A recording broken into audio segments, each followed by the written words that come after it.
The Smashing Machine is directed by Benny Safdie, who is now his very first solo directing, besides working with his brother Josh Safdie, who's got a film that's coming out later this year, I believe. The film stars Dwayne Johnson and Emily Blunt and many among others. This is based on a true story that's based on a 2002 documentary about the Smashing Machine, about the life of Mark Kerr. Mark Kerr, who's an MMA fighter who is basically going through the highs and lows of his peak career, but also suffering from certain stuff that's going on in his personal life about his career as a wrestler, but also as his personal life with his girlfriend and many among people around surrounding him. Now, going to this movie, I was very curious about this movie. I've seen the trailers for it. It does pique my interest a little bit, and from what I've seen, it stars Dwayne Johnson, who many people know him as the guy who plays the same variation of characters we've seen him in past films. And I was kind of curious to see, because this is a very different role for him. This is a very different. From what I've seen, I will say this as a praise. This is one of, if not his best performance. I will say this. Dwayne Johnson surprised the hell out of me in this film. I would say that now. He was actually really good. Now, could he get an Oscar nomination? I can see a potential Oscar nomination. And it's not maybe go, oh, I hope he gets an Oscar for it. But for what I've seen, I think he might get an Oscar. He might get a Golden Globe. That all depends. But I don't know if he will win it though. That's a thing. But for what I've seen, he has a lot of potential to get that award. And the prosthetic makeup on him looks very good. He looks very different. His looks are unrecognizable.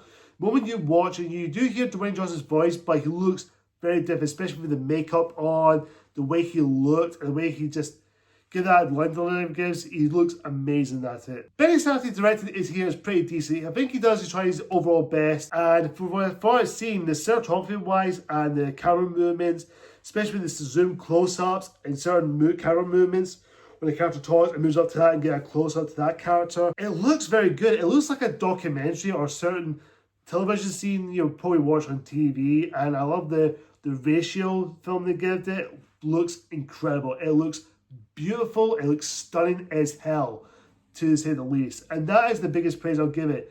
The cinematography wise, the camera work, and even at one of the, I think I believe it's the MMA fighting challenging or wrestling or mixed martial arts, looks amazing, especially when the camera moves to the ring. It just doesn't go right into the ring, but you did get some camera moves there, and it goes to another screen there and moves to another.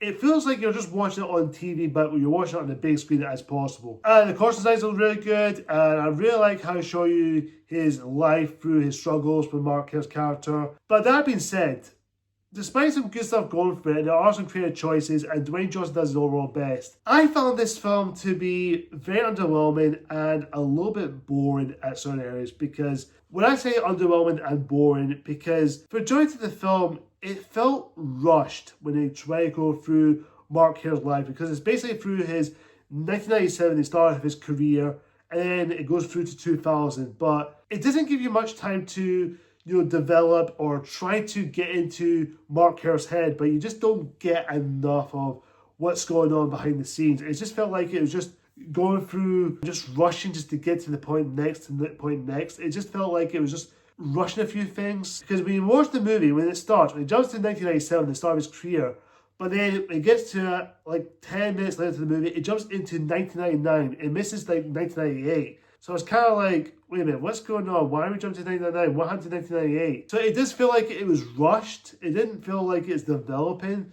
the script or allowing getting to Mark Kerr's head or getting to the moment of what's going on, because I felt like it was just going through the motions. And I will say this, there are a couple of times in the film I was kind of dozing off a little bit. There were moments of times I was starting to feel a bit bored, because for majority of the film I was kind of like dipping out of sleep a couple of times, and my eyes would begin to shut. That kind of shows you that I was kind of a bit bored. Now, before I go into this film, I don't hate this film. I don't hate it. It's not a bad film. It is a well-made movie, and I do respect for the acting credits. I will say that for sure. But as far as the overall story and the overall stuff is going on surrounding it, it doesn't feel emotionally engaging or earned or anything. It just felt like it was just breezing through, and it started to get boring. I was starting to fidget a little bit, and I started looking at my phone to look at the time. It kind of shows you that I was really, really bored. I was starting to feel a bit bored out of my mind right now, because I was starting to feel a bit tiresome, the fatigue kicking in.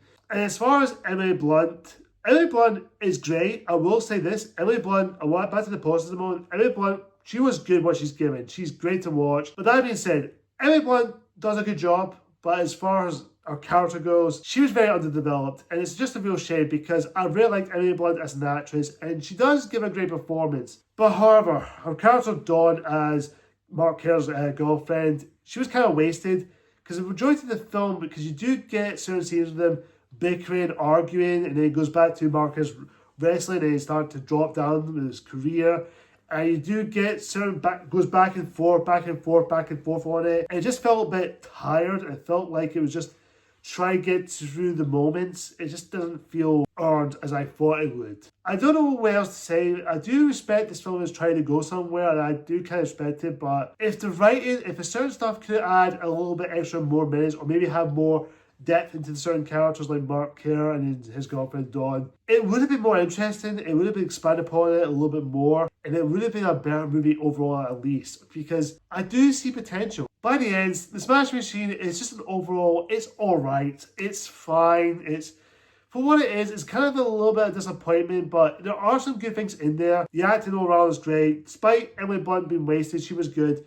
Dwayne Johnson gives us one of his best performances. He's not playing himself, he's playing Mark Kerr, and he definitely delivers some great performances, especially some of the line deliveries. But I wish they could have done Mark Kerr's character a little bit more, explore more of his backstory a little bit, because there's so many things that's kind of missing. It kind of missing that emotional weight. I respect Benny Safdie trying his best to make the best movie he can, but unfortunately the film just felt lacking in substance, and it is very style over substance, I will say at least. There's a very good style to it, but the substance is lacking in really majority of the film. It left to be desired. I'm going to give The Smash Machine a C+. Guys, comment down below and tell me what do you think of The Smashing Machine. Do you love it? Do you like it? Do you think it's alright, or do you absolutely hate it? Whatever the case is, comment down below and tell me what you think. Thank you so much for watching, guys. Until next time, see ya.